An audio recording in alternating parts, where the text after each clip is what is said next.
अहिल्यानगर पाथर्डी तालुक्यात करंजीत पूरस्थिती। पूर ओसरल्यानंतर घराची दयनीय अवस्था, संसारोपयोगी वस्तूंचंही नुकसान, महिलेला अश्रू अनावर। सोलापूरच्या माढा तालुक्यातील सीना नदीच्या पाणलोट क्षेत्रात मुसळधार पाऊस। परंडा तालुक्यातील कोळेगाव धरण 100% भरलं। धरणातून 20,000 विसर्ग सुरू। नदीकाठच्या नागरिकांना सतर्कतेचा इशारा।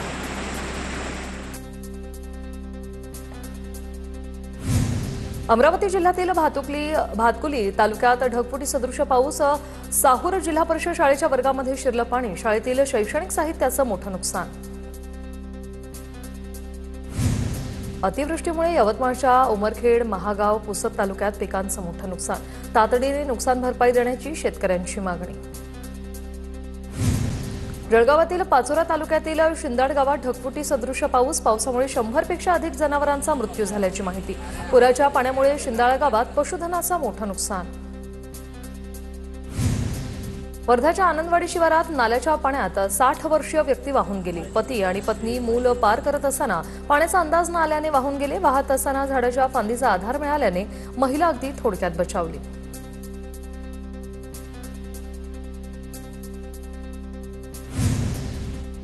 वाशिमच्या शेलू बाजार परिसरात मुसळधार पाऊस। जोरदार पावसामुळे नदी नाले तुडुंब। दुकानांमध्ये पावसाचं पाणी शिरल्याने मोठं नुकसान। प्रशासनाने तात्काळ नाले सफाई करून अतिक्रमण हटवावं, व्यापाऱ्यांची मागणी।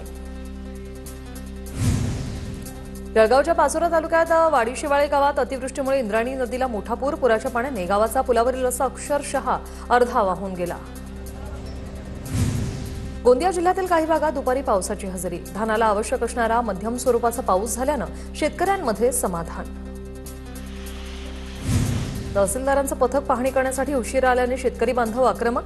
पाण्यात असलेल्या सोयाबीनच्या पिकात बसून शेतकऱ्यांचा आक्रोश। शेकडो हेक्टरवर नुकसान झाल्यानं बदनापूर तालुक्यातील काजळा गावातील शेतकरी संतप्त।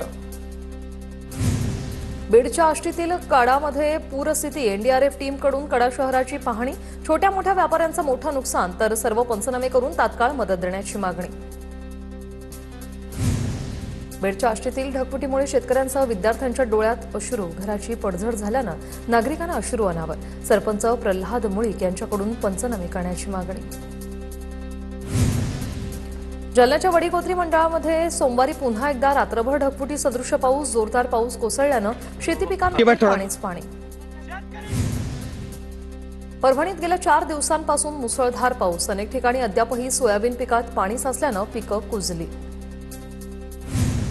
अहिल्यानगर जिल्ह्यातील कोपरगाव शहरात रस्त्याची दुरावस्था। खड्ड्यातील पाण्यात कागदी होड्या सोडून तरुणांचं अनोखं आंदोलन। आमदार काळे रस्त्यावर तळे अशी घोषणाबाजी।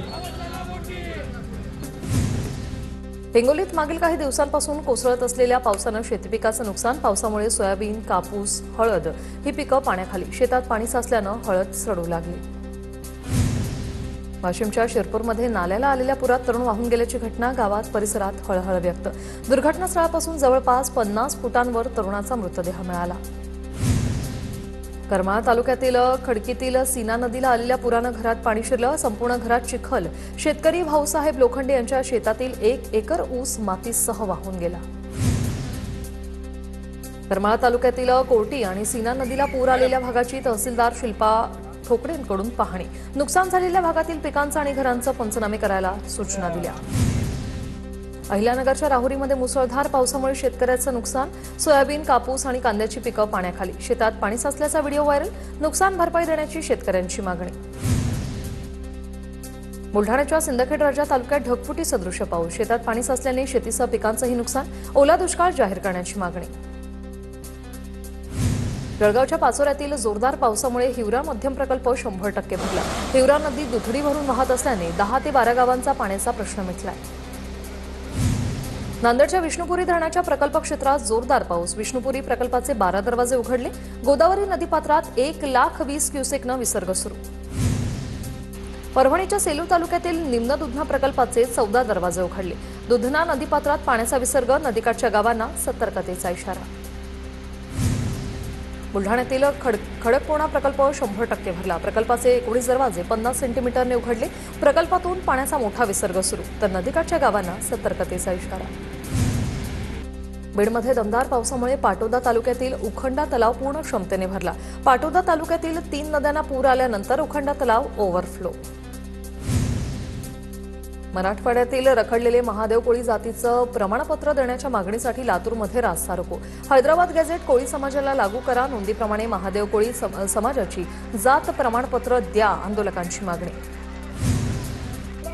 हिंगोलीच्या जिंतूरमध्ये बंजारा समाजाचा रास्ता रोको. संभाजीनगर ते नांदेड हिंगोली वाहतूक पूर्णपणे बंद.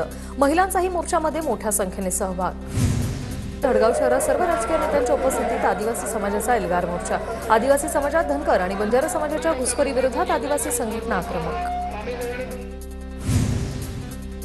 Gyandeep credit society limited Mumbai या संस्थेची 46वी अधिमंडळाची वार्षिक सर्वसाधारण सभा संपन्न. अध्यक्ष जिजाबा पवार यांच्या अध्यक्षतेखाली पार पडली. सभेत मुंबई संस्थेचे संस्थापक संचालक विश्वनाथ पवार, उपाध्यक्ष चंद्रकांत ढमाळ, संचालक बाळकृष्ण पवार, एकनाथ जगताप आणि रवींद्र केंजळे यांची उपस्थिती. नाशिक शहरात कायदा आणि सुव्यवस्था अबाधित ठेवण्यासाठी पोलिसांची मोठी कारवाई.